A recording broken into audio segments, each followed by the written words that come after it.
DVR garden signature living T Nagar இப்போ திருவள்ளூருக்கு வந்தாச்சு. Near DMart on new bypass road, Tiruvallur நகராட்சிக்குட்பட்டது. பிளாட் 20 லட்சம் முதல். Contact 9955518814. Health cafe Tamil YouTube channel பார்வையாளர்களுக்கு பன்ருட்டி ஆரோக்கியம் ஹாஸ்பிட்டல் நிறுவனர் மருத்துவர் ஐயனாரின் அன்பான வணக்கங்கள். இன்று நாம் தோல் நோய்களை பற்றி பார்க்க இருக்கின்றோம். அதற்கு முன்பாக எனது மருத்துவமனையில் நாங்கள் அனுபவம் வாய்ந்த Siddha, homeo, acupuncture, Burma, reflex இதில் நன்கு நிபுணத்துவம் பெற்ற மருத்துவர்களை கொண்டு அனைத்து விதமான நோய்களுக்கும் மருத்துவம் செய்து கொண்டிருக்கின்றோம். பிற மருத்துவ முறைகளால் என்றால் ஆயுர்வேதா, சித்தா, யுனானி, அலோபதி, ரெய்கி இது போன்ற பல மருத்துவ முறைகளால் குணமாக்க முடியாமல் கைவிடப்பட்ட நோயாளர்களுக்கே நாங்கள் இங்கு அதிகமாக சிகிச்சை அளிக்கின்றோம். இன்று நாம் தோல் நோய்களை பற்றி விரிவாக பார்ப்போம்.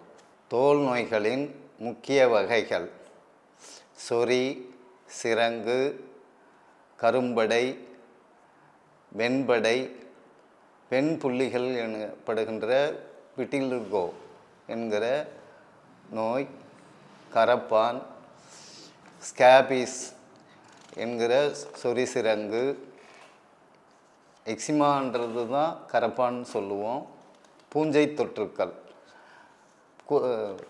நீரில் உள்ள வண்டால் கடிப்பது, பூச்சிக்கடியால் ஏற்படுகின்ற தோல் நோய்கள், இது போன்ற பல வகைகள் உண்டு. இதில் எந்த வகை தோல் நோயானாலும் இரத்தம் கெட்டுப்போவதால் தான் உண்டாகின்றது. இது இல்லாமல் தோல் நோய் உடையவர்களின் ஆடைகளை, நன்கு சுத்தம் செய்யப்படாத ஆடைகளை, பொதுவாகவே தோல் நோய் இருப்பவர்களுடைய ஆடைகளை, குறிப்பாக உள்ளாடைகளை பயன்படுத்தாமல் இருப்பது மிக நல்லது. வெளிப்புறமாக தோன்றுகின்ற சட்டை, பேண்ட்டு இதையெல்லாம் பயன்படுத்தாமல் இருக்கிறது தான் ரொம்ப நல்லது. அவங்களோட உடம்போட உராயிற மாதிரி தொடர்பு இல்லாமல் இருக்கிறதும் நல்ல விஷயம். தோல் நோய் உடையவங்களோட, அதாவது ரொம்ப நாள், நீண்ட நாள் தோல் நோய் உடையவங்களோட உறவு வைத்துக்கொள்வது, இதுவும் தோல் நோய் தொற்று ஏற்படுவதற்கு வாய்ப்பு உண்டு. தொழுநோய் ஒரு வகை தோல் நோய் தான். பொடுகு, தலையில் உண்டாகின்ற பொடுகு, புழுவெட்டு இவைகளும் தோல் நோயில் அடங்கும். இப்பொழுது நான் கூறிய எல்லா வகையான தோல் நோய்களுக்கும் எங்களது மருத்துவமனையில் Siddha, Ayurveda, Unani, acupuncture, homeo, Burma, reflex இவைகளை கொண்டு நன்கு விரைவாக குணமாகும்படியாக நாங்கள் சிகிச்சை செய்து கொண்டு வருகிறோம். இதில் நாங்கள் கொடுக்கின்ற ஹோமியோ மருந்துகளை தவிர மற்ற மருந்துகளில் பாதி அளவு நாங்களே சுயமாக தயாரித்து கொடுக்கின்ற மருந்துகளாகும். அதனால் எங்களுடைய மருந்துகள் எது மாதிரி வேலை செய்யுன்றது முழுசாகவே எங்களுக்கு தெரிஞ்ச விஷயம். இதுவரைக்கும் பக்க விளைவுகளை நாங்கள் பார்த்த எந்த நோயாளருக்கும் பக்க விளைவுகளே ஏற்பட்டது கிடையாது. மேற்கொண்ட நோய்கள் இருப்பவர்கள் நம்பிக்கையோடு இங்கே வந்து சிகிச்சை எடுத்துக்கொள்ளலாம். தோல் நோய்கள் ஏற்படுவதற்கு மேலும் சில காரணங்களாக வெப்பநிலை மாற்றம், அதிகமாக சூடு, அதிகமாக வெயில் அடிக்கிறது, காலநிலை மாற்றத்தில் அடங்குகிற இளவேநீர் காலம் வர்றது, குளிர்காலம், பனிக்காலம், இது போன்ற காலநிலை மாற்றங்களும் தோல் நோய் உண்டாவதற்கு ஒரு முக்கிய காரணமாகும்.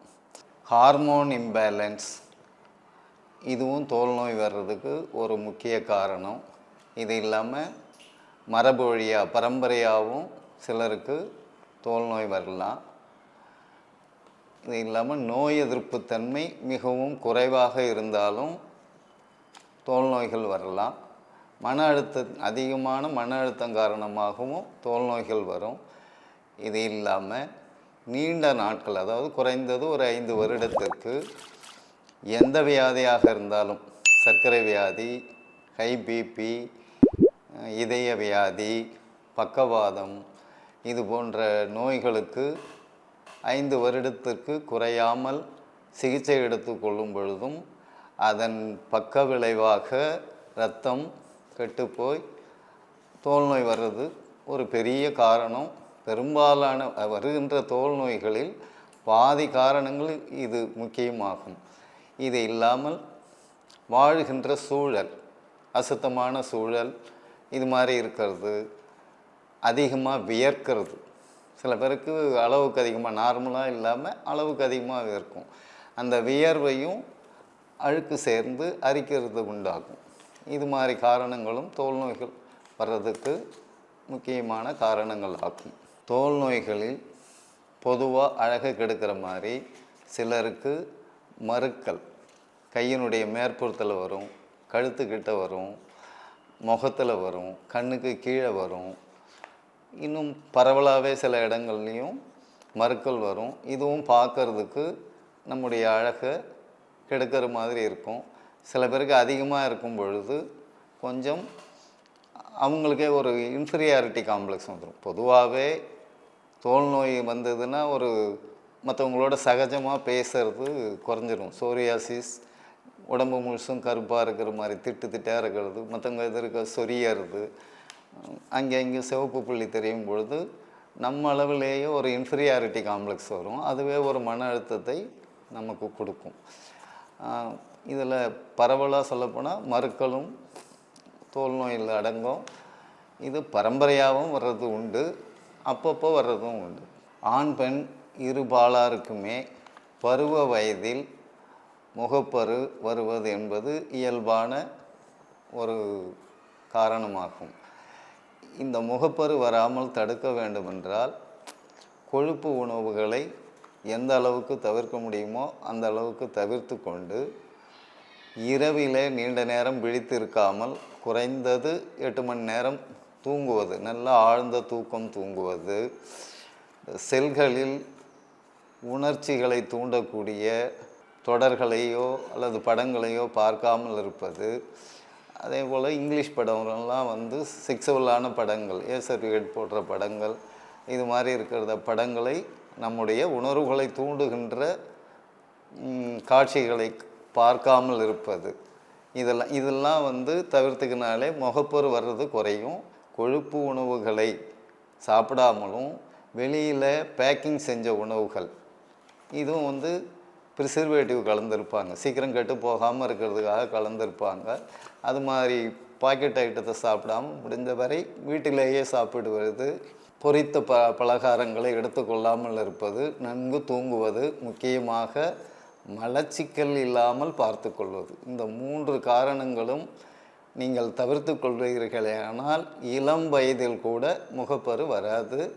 நல்ல சோப்பை பயன்படுத்துவது, ஒரு நாளைக்கு 3 முறை முகத்தை கழுவிக்கொள்வது, இது போன்ற நடைமுறைகளை நீங்கள் கடைபிடிப்பீர்களானால் கண்டிப்பாக முகப்பரு வருவதை தவிர்த்து கொள்ளலாம். இதெல்லாம் தவிர்க்க முடியாமல் முகப்பரு வர்றவங்க எங்ககிட்ட வந்தீங்கன்னா அதுக்கு உரிய சிகிச்சை கொடுத்து உங்களுக்கு முகப்பரு வராமலும் தடுப்போம்.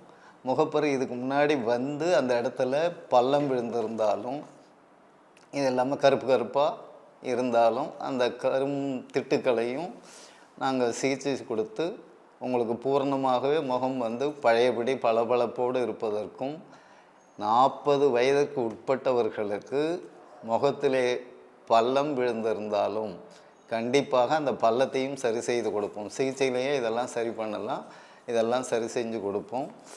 அதனால் முகத்தில் உங்களுக்கு இது மாதிரி பிரச்சனைகள் இருந்ததுன்னா கண்டிப்பாக வந்து சிகிச்சை எடுத்துக்கன்னு பூரணமாக நீங்கள் குணமடையலாம். முகப்பரு வந்து சில பேருக்கு செப்டிக் ஆகிடும், நகம் பட்டோ இல்லை வேறு ஏதோ ஒரு காரணத்தினாலேயோ அது செப்டிக் ஆகிடும். அது மாதிரி செப்டிக் ஆகிட்டவங்களுக்கு அறுவை சிகிச்சை செய்யணும்னு சொல்லுவாங்க. அது மாதிரி நிலையில் இருக்கிறவங்க கூட அறுவை சிகிச்சை இல்லாமல், அக்குபஞ்சர் தேவையில்லாமல், பர்மா ரெஃப்ளெக்ஸ் இதெல்லாம் தேவையில்லாமல் உள்ளுக்கு சாப்பிடுகிற மருந்துகளை மட்டுமே எடுத்துக்கொண்டு எங்களிடம் வந்து முழுசாக குணமடையலாம். முகப்பருவால் உண்டாகிற எந்த பாதிப்புகளையும் தங்கி வைத்தியம் பார்க்க வேண்டிய அவசியமும் கிடையாது. வெளிப்பூச்சு வெளிப்பூச்சு நாங்கள் கொடுக்க மாட்டோம், உள்ளுக்கு மட்டும்தான் மருந்து கொடுப்போம். இந்த உள்ளுக்கு மருந்து எடுப்பதன் மூலமாகவே உங்களுடைய முகப்பரு வந்து முழுசாக பூரணமாக குணமாக்கி கொடுப்போம். இதில் எந்த மாற்றமும் இல்லை, நம்பிக்கையோடு வரலாம். எக்ஸிமா என்று ஆங்கிலத்திலே கூறப்படுகிற கரப்பான் நோயை நாங்கள் இங்கு முழுமையாகவே குணப்படுத்தி கொடுக்கிறோம். கரப்பான் நோய் என்பது தோலில் அரிப்பு உண்டாகும். அரிப்பு உண்டாகி சொரிந்தால் தடிப்பு இல்லாமலும் கரப்பான் நோய் வரும். அங்கங்கே சிவப்பாவோ இல்லை கருப்பாவோ தடிச்சியும் அந்த கரப்பான் நோய் அதனுடைய விளைவை காமிக்கும். இது சில பேருக்கு ரொம்ப கஷ்டமாக இருக்கும். இது மாதிரி கரப்பான் எக்ஸிமான்ங்கிற நோயையும் நீங்கள் இங்கே தங்கி சிகிச்சை பெறாமல் உள்ளுக்கு மருந்து எடுத்துக்கொண்டே பூரணமாக குணமடையலாம். சோரியாசிஸ் என்று ஆங்கிலத்திலே கூறப்படுகிற காளாஞ்சகப்படை, இது முத்திப்பூச்சின் ஆரம்பிக்கும் பொழுது வேறு. பொதுவாகவே சோரியாசிஸ் என்பது நீண்ட நாட்களாக உள்ளுக்குள்ளே ரத்தம் கெட்டு போய் வருகின்ற ஒரு நோய். இந்த நோய் வந்ததுன்னா எந்த நேரமும் சொரிஞ்சிக்கிட்டு இருக்கிற மாதிரி இருக்கும். அந்த நோய் முற்றும் பொழுது அந்த இறந்து போன செல்கள் வெள்ளையாக செதிலாக கீழே விழும். இது பார்க்குறதுக்கு அருவருப்பாக இருக்கும். சில பேருக்கு அந்த இடத்துல சீழே வைக்கும், அதை சொரியவும் முடியாது, அது ஒரு விதமான வலியையும் உண்டாக்கும். இது மாதிரி பொதுவாக சோரியாசிஸ் வந்தவங்க கண்டிப்பாக மன உளைச்சல் அதிகமாக அடைவாங்க. வெளியில் போகிறதுக்கு ரொம்பவே யோசிப்பாங்க. நல்ல விசேஷங்களுக்கு போகிறத அவங்க மேக்சிமம் தவிர்ப்பாங்க. மிக நெருக்கமான அவங்களுடைய விசேஷன்னா மட்டும் போயிட்டு குறைஞ்ச நேரம் இருந்துட்டு வருவாங்க. அது மாதிரி அது ஒரு தனக்குள்ளேயே ஒரு அருவருப்பை உண்டாக்குகிற இந்த சோரியாசிஸ் நோய் இருக்கிறவங்களுக்கு இதுவரை இந்த ஓராண்டில் நாங்கள் ஒரு 70 பேரை குணப்படுத்தி இருக்கிறோம். மருந்து எடுத்துக்கொள்ளும் காலமும் நிறைய நாள் கிடையாது, 5 மாதம் எடுத்துக்கொண்டால் போதும். ஒவ்வொரு தடவையும் பக்கத்தில் இருந்தால் 15 நாளைக்கு ஒரு தடவை வந்துட்டு போகலாம். தூரமாக இருந்தால் முதல் தடவை வந்துட்டே அடுத்தது 15 நாளைக்கு ஒரு தடவை ஆன்லைன்லேயே நீங்கள் மருந்து வாங்கி பூரணமாக குணமடையலாம். 5 மாதத்திற்கு பிறகு எந்தவித தோல் நோய்க்கும் நாங்கள் மருத்துவம் பார்ப்பது கிடையாது. எங்கள் மருத்துவமனையில் அதிகமாக ஒரு வருஷத்துக்கு வைத்தியம் பார்க்குறோன்னா மனநோய்களுக்கு மட்டும்தான் பார்க்குறோம்.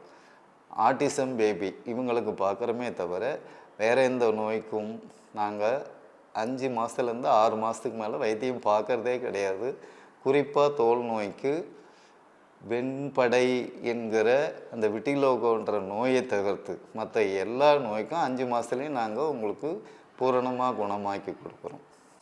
அதுக்கு அடுத்தபடியாக விட்டிலிகோ என்கிற வெண்படை, இந்த தோலில் திட்டத்தட்ட தோலின் நிறம் மாறி மெலனின் என்கிற நிறமி நல்லா சுரக்காததுனால இல்லைன்னா அதனுடைய சுரப்பையே நிறுத்திக்கிறதுனால வர்றது தான் வெண்படை, விட்டிலிகோ என்கிற வெண்படை நோய்.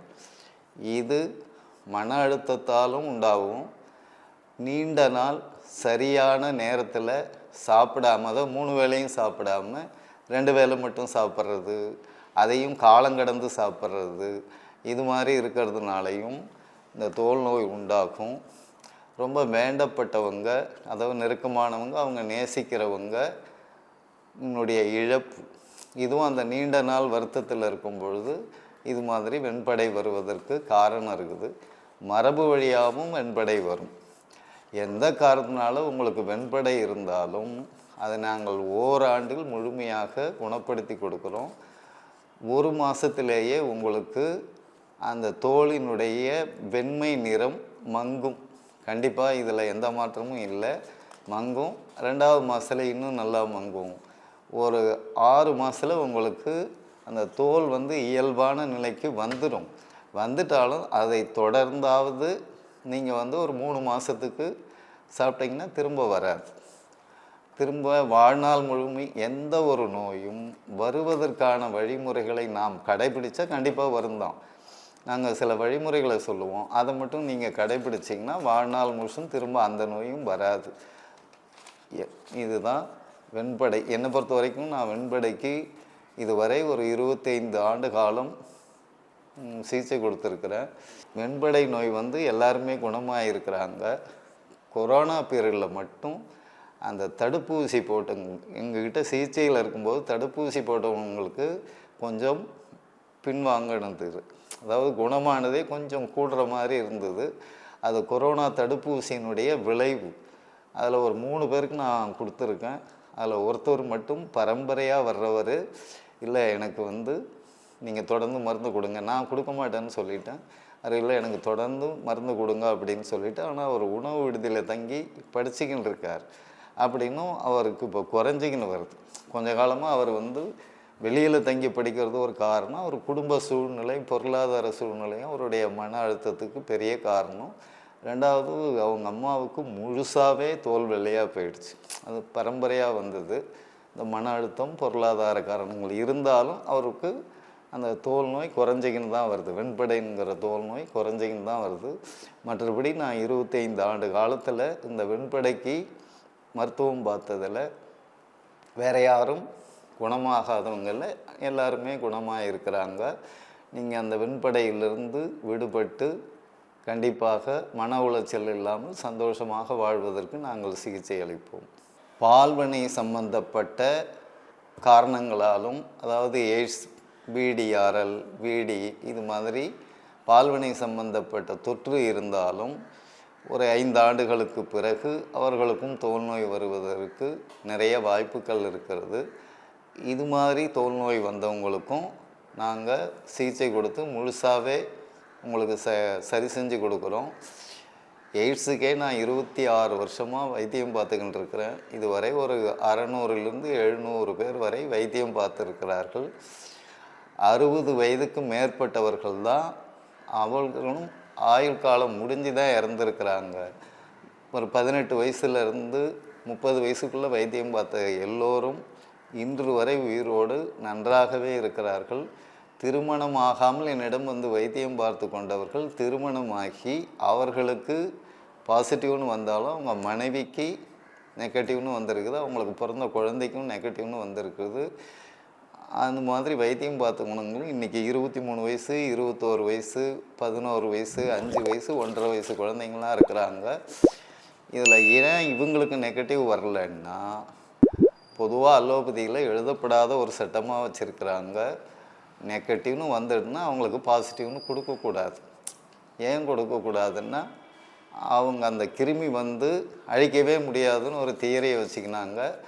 அது வந்து அவங்க திரும்ப ஏற்றுக்கிறதுக்கு அவங்களுக்கு விருப்பம் இல்லை. ஆனால் நாங்கள் பார்க்குறதுல சாதாரணமாக ஒரு பிளட் டெஸ்ட் எடுக்க சொல்லுவோம். அவங்களுக்கு வெள்ளணுக்கள் குறைவாக இருந்ததுன்னா அந்த வெள்ளணுக்கள் 2 மாதம் கழித்து எடுக்கும் பொழுது அந்த வெள்ளணுக்கள் கூடும். இந்த HIV 1 and 2 வைரஸ்ன்றது வெள்ளணுக்களை தான் அழிக்குதுன்னு அவங்களே சொல்கிறாங்க. அந்த வெள்ளணுக்கள் அப்போ கூடுதுன்னா HIV 1 and 2 வைரஸ் கிருமி அதனுடைய செயலை இழந்து போச்சு, அது இல்லாமல் போயிடுதுன்னு தான் அர்த்தம். அந்த வகையில் நாங்கள் எய்ட்ஸுக்கே ஒரு 6 மாதம்தான் ட்ரீட்மெண்ட் கொடுக்குறோம். 6 முறை மருந்து வாங்கணும். 6 மாதம் இல்லைன்னா 8 மாதம் மட்டும்தான் ட்ரீட்மெண்ட் கொடுக்குறோம். அதுக்கு பிறகு நாங்களும் எங்கள் மருந்தை எடுத்துக்க சொல்கிறது இல்லை. இதில் நான் முன்னாடியே சொன்னது மாதிரி கல்யாணம் ஆகாதவங்களே கல்யாணமாகி அவங்க மனைவிக்கு நெகட்டிவ் வந்திருக்குது, குழந்தைங்களுக்கு நெகட்டிவ் வந்திருக்குது. அவங்களாம் இன்னி வரைக்கும் நல்லா ஆரோக்கியத்தோட சந்தோஷமாகவும் இருக்கிறாங்க. இதில் நான் முக்கியமாக இங்கே சொல்ல வந்தது, எய்ட்ஸ் வந்து ஏற்படுகின்ற தோல் நோய்களையும் நாங்கள் குணப்படுத்தி கொடுக்குறோம் என்பது தான். பொதுவாக முடி உதிர்தல் கூட தோல் நோயில் அடங்கிறது தான். இது வந்து சத்து குறைபாட்டாலையும் வரும். பெரும்பாலும் சத்து குறைபாடு, சரியாக தூங்காமல் இருக்கிறது, இதெல்லாம் பெரிய காரணம். பொதுவாக மன அழுத்தம் இருந்தாலே எந்த வியாதியும் வரும். நீண்ட நாள் மன அழுத்தம் இருந்தால் நோய் எதிர்ப்பு தன்மை பாதித்து எந்த வியாதியும் வரும். புழுவெட்டில் சில பேருக்கு இந்த மீசையில் திட்டா முடி இல்லாமல் இருக்கும், புருவத்தில் முடி இல்லாமல் இருக்கும், தாடியில் முடி இல்லாமல் இருக்கும். சில பேருக்கு புழுவெட்டு வந்து தலையிலையும் திட்டா முடி இல்லாமல் சொட்டையாக இருக்கும். இது மாதிரி இருக்கிறவங்களுக்கும் முழுசாகவே வழுக்கை விழுந்தவங்களுக்கும் அதுவும் ஒரு வகை தோல் நோய் தான். அப்படிப்பட்டவங்களுக்கும் இந்த குறைபாடு உள்ள எல்லோருக்குமே நாங்கள் சிகிச்சை கொடுத்து சரியாக்கி தருகிறோம். உங்களுக்கு புருவத்தில் முடி வளரலையா, அது ஒரே மாதத்தில் எங்ககிட்ட நாங்கள் கொடுக்குற ஹோமியோ மருந்து, மலர் மருந்தில் கண்டிப்பாக இது வரைக்கும் சரியாகிருக்கு. 1 மாதத்துலேயே நீங்கள் உங்களுக்கு மீசையில் முடி திட்டாக இருந்தாலும், புருவத்தில் இருந்தாலும், தாடியில் இருந்தாலும் நிச்சயமாக குணமாகும். தலையில் இருக்கிற புழுவெட்டு மட்டும் உங்களுக்கு அங்கே திட்டாக சொட்டையாக இருக்கிறது 40 நாள் ஆகும். உங்களுக்கு அந்த இடம் பளபளப்பாக மென்மையாக இருக்கும். பொதுவாக தலையில் இருக்கிற தோல் வந்து கொஞ்சம் தடிமனாக திக்காக இருக்கும். பட் இது மாதிரி வந்து புழு வெட்டு வந்து வழுக்க விழுந்தவங்களுக்கு அது பளபளப்பாக கொஞ்சம் சாஃப்டாக இருக்கும். அந்த சாஃப்ட்னஸ் வந்து உங்களுக்கு ஹார்டாக மாறும், ஒரு 20 நாளில் மாறும். அதுக்கு பிறகு அந்த இடத்துல 40 நாளில் முடி முளைக்க ஆரம்பிக்கும். முதல் உங்களுக்கு அந்த சாஃப்ட்னஸ் குறைஞ்சி ஹார்டாக மாறிட்டாலே அடுத்தது முடி முளைக்கும்ன்ற நம்பிக்கைக்கு நீங்கள் வந்துடலாம். இது வரைக்கும் அதுக்கும் நாங்கள் சிகிச்சை கொடுத்துருக்குறோம். இப்போ இதுவரை தோல் நோய்களை பற்றி நிறைய வகைகளை சொல்லியிருக்கிறோம், காரணங்கள் சொல்லியிருக்கிறோம். இதில் எந்த வகையில் நீங்கள் பாதிக்கப்பட்டிருந்தாலும் நம்பிக்கையோடு எங்கள் மருத்துவமனைக்கு வந்து சிகிச்சை எடுத்துக்கொள்ளலாம். நோயின் வீரியம் அளவாக இருப்பவர்கள் ஒரு முறை மட்டும் வந்து மற்ற முறைகளில் நீங்கள் ஆன்லைனில் கூட மருந்து வாங்கிக்கலாம். வீரியம் அதிகமாக இருக்கிறவங்க 2-3 தடவை வந்தீங்கன்னா போதும். மற்ற நேரங்களில் நீங்கள் ஆன்லைன்லேயே சிகிச்சை எடுத்துக்கொண்டு பூரணமாக குணமடையலாம். நம்பிக்கையோடு வந்து சிகிச்சை பெற்று நன்றாகவே ஆரோக்கியத்தோடு அழகோடு வாழுங்கள். நன்றி, வணக்கம். இந்த வீடியோ உங்களுக்கு பிடிச்சிருந்தா லைக் பண்ணுங்க, ஷேர் பண்ணுங்க, கமெண்ட் பண்ணுங்க. மறக்காம ஹெல்த் கஃபே தமிழ் சேனலை சப்ஸ்கிரைப் பண்ணிட்டு பெல் பட்டனை கிளிக் பண்ணிடுங்க.